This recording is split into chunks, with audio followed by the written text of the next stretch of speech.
오히려 저는 그 소희 언니에 대한 마음을 아마도 한국의 여성 독자들은 퀴어로 많이 못 읽을 거예요. 안 읽을 거예요. 저는 이 부분이 되게 열려 있다고 느껴지는데 한국에서 여자들은 팔짱 끼고 뽀뽀하고 뭐 난리도 아니잖아요. 지난주 돌파스랑 만났을 때 같은 얘기를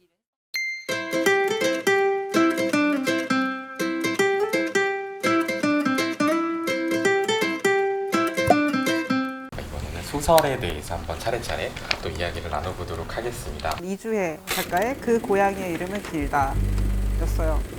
굉장히 재밌게 읽었고 약간 뒤에 반전이 있잖아요. 약간의 반전이 있는데 그것도 제목과 연결이 되기도 하고 고양이가 들어가면 일단 먹고 들어가는 맞아요.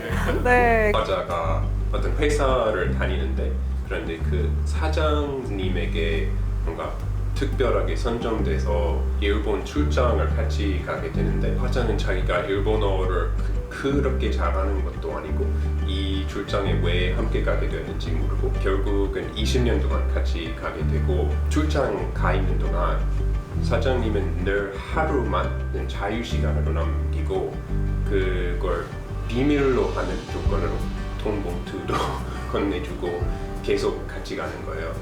그래서 이 사장님은 그 24시간에 뭘 하고 있는지 계속 궁금해하다가 뭔가 이 사장님은 일본에서 애인을 둔 것인가? 왜 가족으로부터 숨겨야 되는지 이게 혹시 뭔가 어떤 퀴어 관계일까? 이렇게 짐작이 가는 순간에서 실제로 그 사장님은 그 일본 가구 회사의 사토 상이랑 관계를 갖고 있었던 것으로 나와요. 궁금증이 아주 가려지는 그 순간에 이거 리빌해서 뭔가 재미있게 읽히는 소설이었던 것 같아요.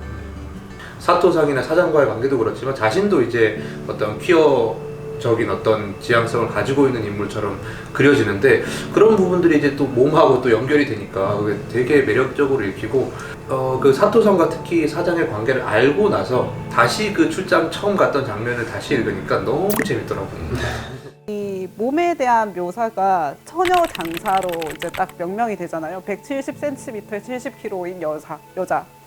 근데 그것도 되게 좋았어요. 되게 좋았어요. 왜냐하면 보통의 소설에서 이렇게까지 신체 사이즈를 명명해가면서 여자를 그린 소설 거의 없고 오히려 못하는 것 같기도 해요. 두려워서 어떤 지점이. 근데 그렇게 해내고 있는 점이 되게 유쾌했고 근데 이 처녀 장사가 보호하는 게 몇 가지가 있는데 장사는 힘이 세잖아요. 힘이 센 거는 어떤 걸 약자를 보호할 수 있어요. 근데 그게 아버지죠. 무능력한 아버지 대신에 이제 우리 가족을 내가 이끄는 거예요. 그리고 두 번째로 선택된 게 이 사장의 사랑이었던 거죠. 그러니까 카메라 뒤에 물러나 있는 사람이 아니었던 거예요. 사실은 보호를 해주고 있던 거죠. 왜냐하면 소문에 계속 시달리잖아요. 이 여자가 회사에서 너 사장이랑 무슨 관계고 돈도 받고 막 그 소희 언니랑도 연이 끊어지고 멀어지고 끝까지 말하지 않잖아요. 그걸 알아봤던 거죠, 사장이. 이 사람이라면 믿을 수 있다. 그러니까 이제 소희 언니와의 관계가 되게 재밌잖아요. 그러니까 소희 언니가 내가 진짜 진짜 여성스러움이랑 저런 거구나 하는 걸 느끼게 하는데 그게 사실은 어떤 동경의 대상을 넘어선 이제 애정의 사실 상대였다는 걸 이제 알게 되는 장면이 나오고 그리고 나서 이제 그 일본에 가서도 이제 그 구름이 그 앞에서 만난 그 사람도 뭐 성별이 지정돼서 나오진 않지만 뭐 거기에서도 이제 몸이 묘사가 되고 뭐 따뜻하고 둥근 몸인가 그렇게 묘사가 되는데 그런 지점도 뭐 제가 봤을 때는 퀴어적으로 충분히 읽힐 수 있는 부분이어가지고 오히려 저는 그 소희 언니에 대한 마음을 아마도 한국의 여성 독자들은 퀴어로 많이 못 읽을 거예요. 안 읽을 거예요. 저는 이 부분이 되게 열려 있다고 느껴지는데 한국에서 여자들은 팔짱 끼고 뽀뽀하고 뭐 난리도 아니잖아요. 지난주 돌파스랑 만났을 때 같은 얘기를 했었는데 한국에서뿐만 아니라 어디 가도 이렇게 약간 여자 학교면은 맞아. 솔직히 이렇게 보면은 그러니까 모든 관계를 그렇게 볼 수 있다. 세스를 만났는데 세스는 이게 귀여워서 싸같아. 귀여워서 싸같다고? 내가 뭐지? 이러면서 저도 노태우 쌤이 얘기하기 전까지는 그냥 우정이라 생각했어요. 언니를 동경하는 언니, 내가 좋아하는 언니. 저도 그렇게 생각했어요. 예. 근데 충분히 그런 생각을 하게 만들었으면은 기어서사라고 생각할 수도 있는데 근데 진짜 그 너무 동의하는 부분이 있는 것 같아요. 기어서사 같다고? 지금 뭐 고양이의 이름은 길다라는 작품에 대해서 각자의 되게 애정들을 많이 표현해 주셨는데 혹시 다른 거 또 좋게 읽었던 혹은 마음에 남았던 작품들이 있으셨을까요? 저는 이 고양이 이름이 길다 다음으로 얘기해야 될 것 같은 소설은 정의한 생활가의 그 밖에 사람인 것 같은데 네. 그게 왜냐면 뭔가 다른 사람도 이렇게 느껴졌을지 모르겠지만 그 정반대인 것 같아요. 그 사람의 관계에 대해서 원하는 것을 끝까지 주지 않는 소설, 뭔가 반연의 소설로 느껴졌어요.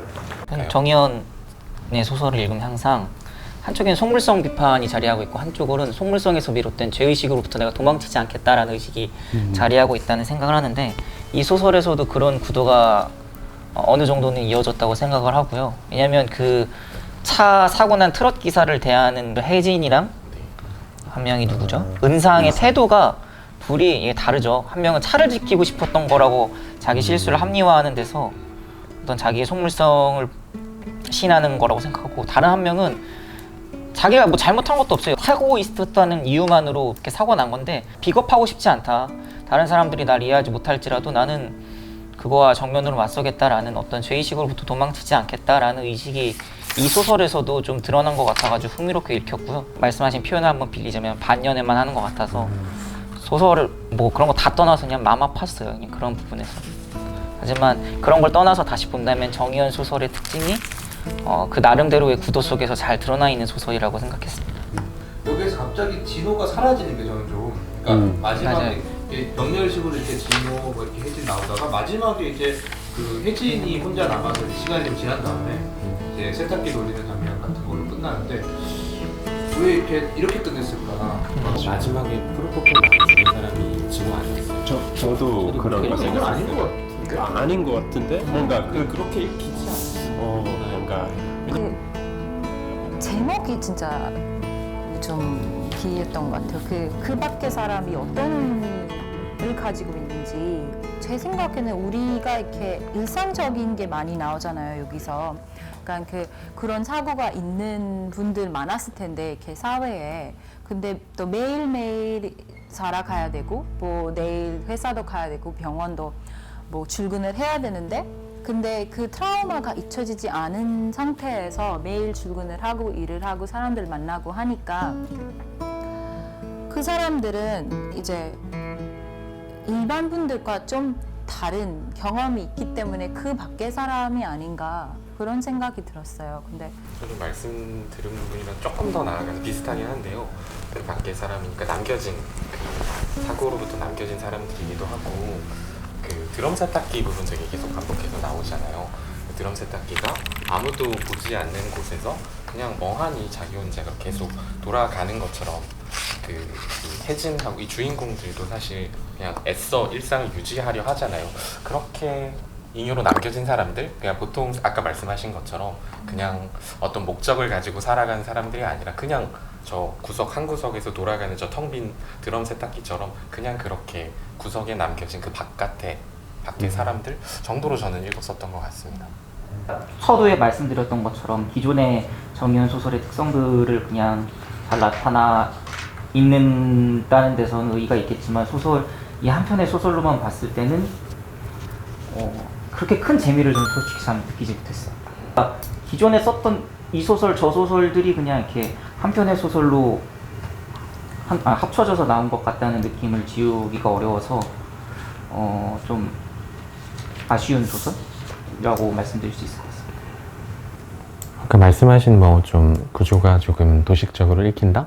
혹은 다소 단순하게 예상된다? 이런 부분에서는 저도 일정 부분 동의를 하는데 한 아픔이라고 상실의 아픔이라고 생각했던 사람들을 이렇게 비슷한 공간 안에 겹쳐 놓음으로써 또 다른 아픔들이라는 것을 이렇게 두 사람의 관계를 얽으면서 보여주는 소설이라는 생각이 들어서 물론 뭐 읽는 사람의 관점에 따라 다르긴 하겠지만 저는 그래도 나름대로 의미가 있는 작품이지 않았을까? 뭐 이런 생각을 하기는 했습니다.